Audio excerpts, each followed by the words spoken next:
Chicken versus egg. Deep evolutionary casualty में एक सवाल कि पहले कौन आया, मुर्गी या अंडा? यह सवाल सदियों से दार्शनिक चिंतन और चंचल बहस का विषय रहा है।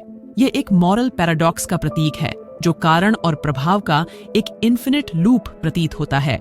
लेकिन इस निरर्थक से लगने वाले प्रश्न के पीछे विकास के कई जटिल कार्य निहित हैं। पैलियोंटोलॉजी, जेनेटिक्स और एवोल्यूशनरी थ्योरी के क्षेत्रों में खोज करके हम इस विरोधाभास के खोल को तोड़ सकते हैं और पक्षी और अंडे के बीच उल्लेखनीय नृत्य को समझ सकते हैं।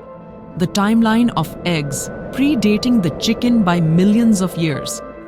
अंडे की धारणा ही मुर्गी से एक चौंका देने वाले अंतर से पहले की है। जीवाश्म रिकॉर्ड से एमनियोट अंडों के अस्तित्व का पता चलता है, जो स्थलीय वातावरण के लिए जरूरी उनके कठोर गोले की विशेषता है, जो लगभग 31.2 करोड़ वर्ष पुराना है। इन शुरुआती अंडों ने डायनासोर सहित सरीसृपों के विविधीकरण का मार्ग प्रशस्त किया, जिनसे अंततः पक्षियों का विकास हुआ। इसके विपरीत लाल जंगली मुर्गियों का एक पालतू वंशज विनम्र मुर्गी केवल 5 करोड़ साल पहले उभरा विकासवादी समय की भव्य योजना में एक पलक झपकना। समय सीमा में यह विशाल असमानता तुरंत बताती है कि अंडे एक सामान्य अर्थ में पहले प्राणी से बहुत पहले मौजूद थे, जिसे हम चिकन के रूप में वर्गीकृत करेंगे। The evolutionary twist, a mutated marvel or a modified mother।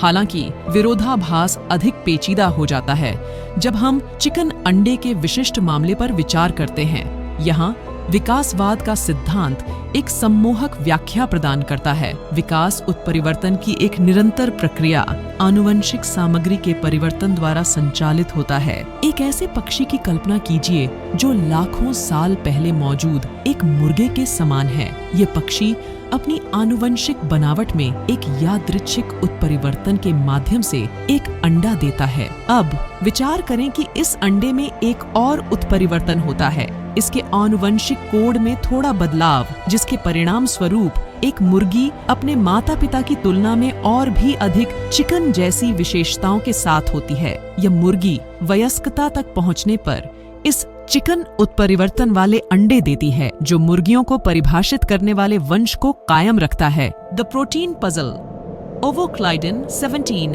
And the enigma of the eggshell protein, ovocleidin 17 के साथ इस स्पष्ट रूप से स्पष्ट व्याख्या में एक शिकन उभरती है, OC17। यह प्रोटीन मुर्गी के अंडे की कठोर खोल विशेषता के निर्माण में महत्वपूर्ण भूमिका निभाता है। चूंकि OC17 मुर्गियों द्वारा उत्पादित किया जाता है, ऐसा प्रतीत होता है कि इस प्रोटीन वाले पहले चिकन अंडे को देने के लिए पहले मुर्गियों का अस्तित्व रहा होगा। हालांकि यह प्रतीत होने वाला तार्किक निष्कर्ष एक गलत दिशा हो सकता है।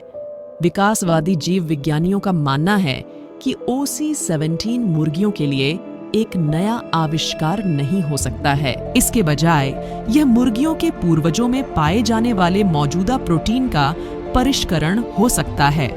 समय के साथ प्राकृतिक चयन के माध्यम से इस पैतृक प्रोटीन में उत्परिवर्तन हुआ होगा, जो चिकन अंडे के विकास के लिए आवश्यक मजबूत कैल्सीफाइड खोल बनाने के लिए इसके कार्य को अनुकूलित करता है। Beyond the paradox, a gradual shuffle, not a sudden switch. मुर्गी और अंडे के विरोधाभास की असली सुंदरता विकास की क्रमिक प्रकृति को चित्रित करने की क्षमता में निहित है। ऐसा एक भी महत्वपूर्ण अवसर नहीं था जब कोई गैर मुर्गा जादुई तरीके से मुर्गे में तब्दील हो गया हो। यह एक सतत प्रक्रिया थी।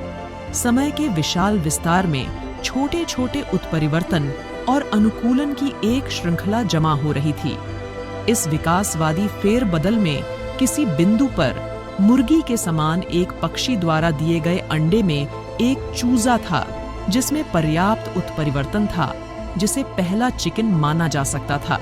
बदले में इस पहली मुर्गी ने अंडे दिए, जिससे वंश जारी रहा और उन विशेषताओं को मजबूत किया जो आज प्रजातियों को परिभाषित करते हैं। The answer, not a binary choice but a continuous dance. तो निश्चित रूप से सदियों पुराने प्रश्न का उत्तर देने के लिए पहले मुर्गी आई या अंडा? उत्तर एक सरल द्विआधारी विकल्प से परे है।